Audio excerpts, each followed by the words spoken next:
Dikisahkan suatu hari di sebuah negeri, matahari tidak terbit. Para petani bangun pagi-pagi agar bisa berangkat ke sawah dan ladangnya, namun keadaan gelap gulita.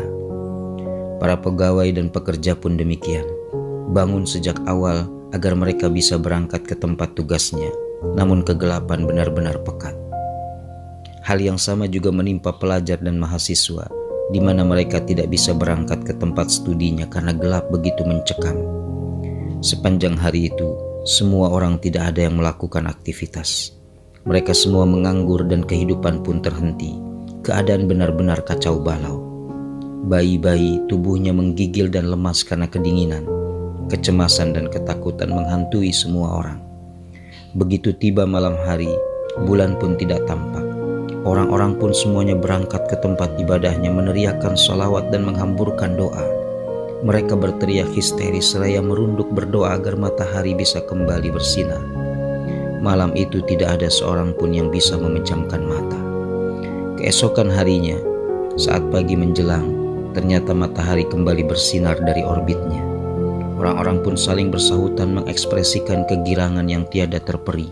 Sambil mengangkat tangan ke langit, mereka pun tak henti-hentinya menggemakan puji syukur kepada Allah, seraya saling memberikan ucapan selamat satu sama lain di antara mereka.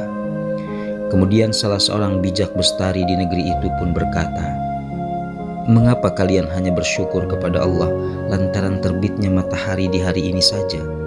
Bukankah matahari itu bersinar setiap pagi?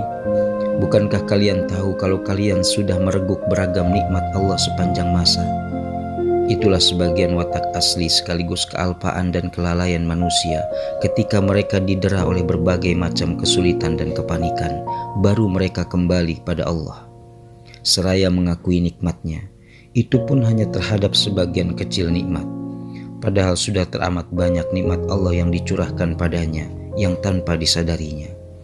Kita baru bisa menyelami nikmat Allah jika bertalian dengan hal-hal material atau yang kasat mata. Misalnya, diberikan harta melimpah, jabatan dan posisi yang enak, terbebas dari kecelakaan, lulus dalam tes sekolah atau pekerjaan, dan pendamping atau pasangan hidup yang setia. Padahal nikmat Allah itu terus dikucurkan pada hambanya di setiap tarikan nafas mereka, yang sekaligus menjadi penopang utama kehidupan mereka tanpa mereka sadari. Misalnya jantung yang terus berdetak, nafas yang terus menghirup udara bebas, mata yang bisa menatap, mulut yang bisa bicara, hidung yang bisa mengendus rupa-rupa aroma, telinga yang mendengar, kulit yang bisa merasakan dingin atau panas. Kita bisa tidur, terjaga jalan kemana suka, dan seterusnya. Tidak cukupkah kita dengan gugahan Allah yang berkali-kali dalam surat Ar-Rahman, "Maka nikmat Rabb kamu yang manakah yang kamu dustakan?"